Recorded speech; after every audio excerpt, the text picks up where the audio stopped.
Yo, what's up, family? Before we start the video, please do a like, subscribe, and share to any and everyone that you can. Just read out there a little bit more. With that being said, let's get right into the video. And the Celtics just finished their first summer league game in Las Vegas. They lose to the Miami Heat 119-114.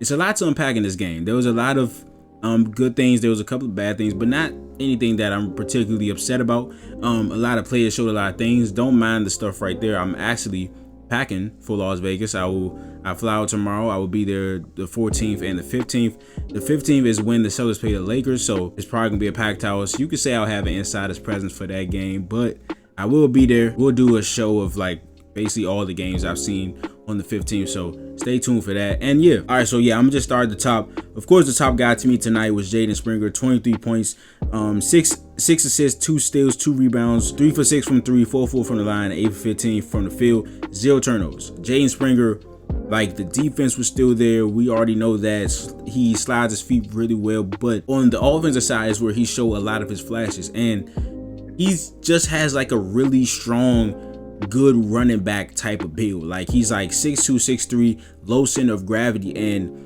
thinner guys, even if they're taller than him, just bounce off him because he's just so strong. He plays with a sense of aggressiveness that he's gonna get to his spot, and he's either gonna hit the shot or he's not. And in this game, he was hitting those threes. He was getting in that in-between game. I think there was a possession where he like snaked a pick and roll, and then he fell down and like kept his dribble, didn't lose the stride, and just rose up and got an and one. I was just like, bro, his body, like his core strength, his strength overall is just head to toe. It's great for a guy that plays like he does. And man, if he can continue to like improve in his own ball reps, just being patient, operating in that mid-range, mid-post area, like Jaden Springer can really do some things, right? So in the real NBA games, he's gonna be out there playing defense, hustling, but there will be times where he's gonna have to get the ball and he's gonna have to like at least run a pick and roll, at least drive and kick, right? And to see him do this on like a tick scale as far as like his usage rate, right? He really showed us some things. Like, he really showed us something. And again, no turnovers in the summer league. Like, handlers turn the ball over. That's just what it is. It's a lot of young guys, but Springer on this team, he's the most experienced as far as total NBA games. If you haven't seen the video I did on the entire Celtics squad where I gave my thoughts on every single player, I will put that somewhere so you can watch it. But Springer played really good in this game. And next in terms of the box score is Kada. He had 20 points. Again, 0 turnovers for the big man, 9 rebounds, 2 assists, 6 offensive rebounds, 9 for 15 from the field. I think Kada was okay. I didn't think he was great. He did his job though. He finished around the rim. He got those offensive rebounds, which I took. Like, he's a beast on the glass. If you watch Kada, you already know that. Like, he is a beast on the offensive boards. Him and Ware was a really good matchup. I think Khalil Ware is going to be somebody that's going to be annoying as a Celtics fan, especially as he continues to get stronger. He's going to be playing some 5 next to Bam, and the defensive versatility, if he's able to slide his feet, like him and Bam, that is going to be a killer front court. So Khalil Ware was able to like take Kada out to the 3-point line sometimes. He just looks like he's going to be a really good player. And Kada still held his own though. Like, in the paint, it was a battle. Overall, Kada did the things that he does well, which is finish around the rim, catch lobs, just finish. There was a couple possessions where I was like, damn, he needs to dunk that. But again, he shot 9 for 15. Like, it's some give and take there. He still has to learn. He still has to get better. On non-restricted area attempts in the regular season, he was like 10 for 29, which is like 34%. That was the area of improvement. I was like, Kada has to be able to finish better when he's not dunking the basketball and he's not directly at the rim. We've seen flashes of him shoot a jumper. He made a deep jumper in the regular season. I thought it was a 3, but it was like a long ass 2. We've seen him in warm-up shoot the corner 3s. He has some sense of outside game. It's not something the Celtics are expected to tap into for a while, but at least the like not directly at the rim shots, he has to get better at those. But I think he was okay in this game. Next, JD Davison, 19 points, 7 assists, 3 rebounds, 4 for 6 from the free throw line, 3 for 3 from the 3, and 6 for 7. A really efficient scoring game for JD Davison.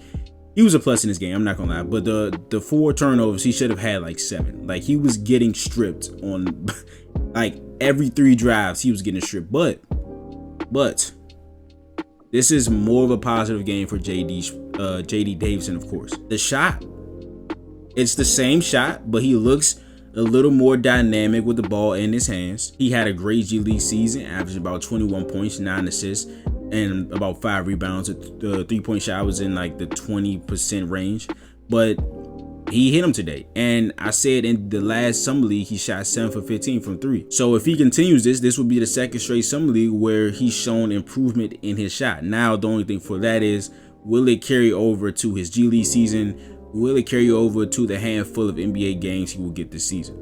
I did like JD's game. Again, the turnovers was something that I drew from last Summer League, is the game management and the ball security, which has to get better. But JD overall showed us some things. Really efficient scoring the ball, 6 for 7. He loves to pass the ball. And that is the type of point guard that I love. Being a guy that grew up watching Rondo, he's the reason I am a Celtics fan, just seeing him as a point guard just run around distributing. Seeing that from JD, it makes me happy because there's not a lot of traditional point guards in this league, guys that just like to set the table, that can't really shoot that good. But JD was really efficient scoring the ball. Again, just got to cut down on those turnovers. And then we got Rook, Baylor Shyman, 13 points, 6 assists, 5 rebounds, 3 offensive rebounds, 2 from the line, 3 for 7 from 3, and 4 for 9 from the field. Okay, so he started slow. I think he missed like his first 3 threes, I want to say. But there was a stretch where you seen it like slowing down. So like the first couple of possessions, he was just, all over the place. On defense, he did look a step slow. There were a lot of possessions where, there's like switches happening and he's not really in the right positioning, which causes somebody to step up. Now they're not in the right place. He got blown by a couple times, but there were also some times where he's walling up Jaime Jaquez. There's also times where he's in the right position and he's doing the right thing. So it's just some possessions. I think it'll be more matchup dependent with his defense and how well he defends. There was like a stretch where he had like 3 straight assists. He had 3 really good passes, made 3 really good decisions, and that seemed to slow the game down for Baylor Shyman. And then the 3 balls started to fall, and it's like, that's the guy I made a video about. That's the guy that we drafted. Like, he can really do a lot of things on the offensive side of the ball. He can do everything. He can shoot, he can pass, he can hit the mid-range, he can rebound, he can handle a little bit. Like, he can be an offensive weapon, a useful offensive player for the Celtics. And in this Summer League, I expect him to only get more confident. Right, he started slow, got those assists. It made the game easier for him, and I really like that from Baylor Shyman. I like this game. Again, not perfect, but he finished really strong after that first quarter, put his imprint on this game, even though the Celtics lost. And yeah, Jordan Walsh, 4 points, 6 fouls. Shyman also had 6 fouls. He did have 5 rebounds though. 0 for 6 from 3. I think that's a problem. I think his handle got worse. He settled too many times and he wasn't as aggressive. He is supposed to be taking the most shots on his team outside of like Kata getting shots like right at the rim. Walsh should be the one taking the most shots.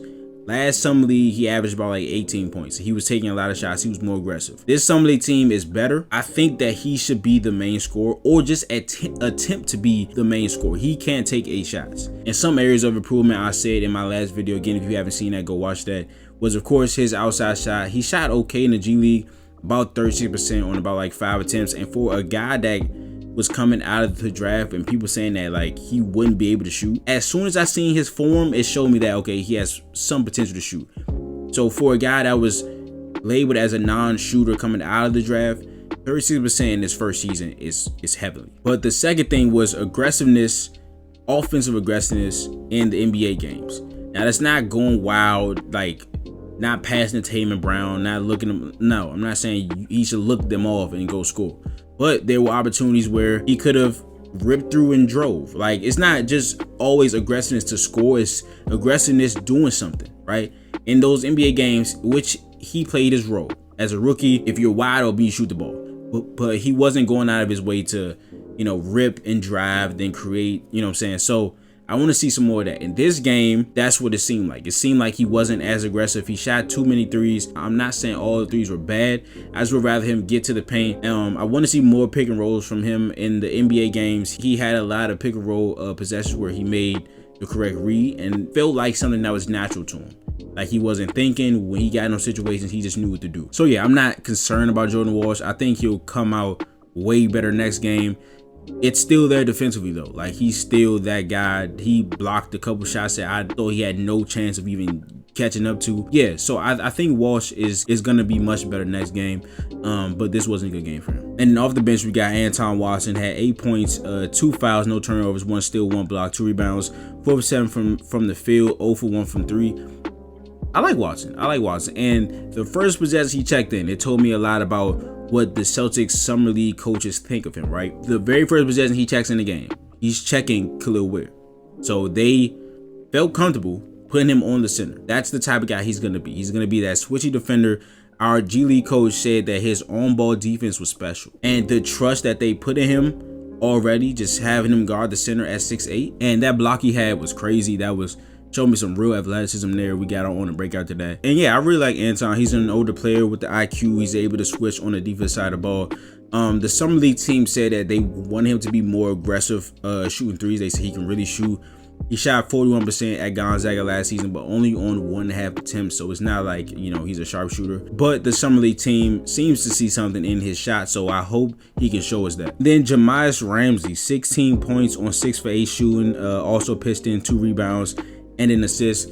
This is a guy that I said he will be able to score the ball. He came out of Texas Tech as a freshman, was looked at to be a scorer. Last year in the G League, had about 18 games with the OKC Blue, a team that beat the main Celtics in the G League championship. He averaged 22 points and 8 rebounds on 55-42 splits. So this is a guy that's going to score and score efficiently at that.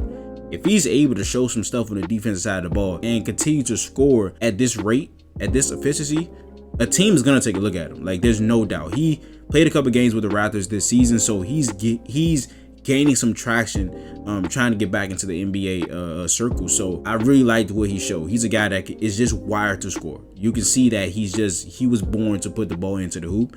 And again, if he's able to score efficiently, if he's able to show something on the defensive side of the ball, somebody will sign him to a 2-way contract. And yeah, Drew Peterson didn't have a great game. I expect him to be better. And somebody I wanted to see play, somebody I mentioned in my last video, Tristan Enaruna from Cleveland State. I want to see him play. I don't think there's a reason why he shouldn't be playing. I would prioritize him over Tilly or Hopper Jr., to be honest. But I want to see Tristan Enaruna play, a 6'8" guy that's athletic and handle the ball. He's an inside the arc scorer with the 2-point range, the mid range, can get to the rim. Again, he's really athletic, so I want to see him play. But other than that, yeah, thank you guys for watching this. Oh yeah, the Heat, Jaime Jaquez shouldn't be playing at this level at this point. 29 points, 11 rebounds, 5 assists. Did have 5 turnovers. But I'm glad to see a guy that shouldn't play in this position, and he is playing, because there are a lot of guys that should be playing in some league that aren't playing, and to see him like do the opposite is really good, and it shows how hard he works. Keyshawn Johnson, I know, a guy from Arizona, really athletic, really good energy guy, had that dunk that was just crazy. I also liked Josh Christopher. Josh Christopher had 20 points. Him coming out of high school, everybody knew he was going to be a scorer. It was just, did he have enough of the other parts of the games to stick in the NBA? It looked like he was going to stick with the Rockets for a second, but then, you know, some stuff happened. And Coach Schwider, a guy, if you know who that is, you know he's going to just come out and shoot the ball. He's a sniper. So yeah, that is a wrap for day 1. Again, I will see you guys. I will be in Summer League the 15th when they play the Lakers. But this is Nick. I'll see you guys in the next video. Peace.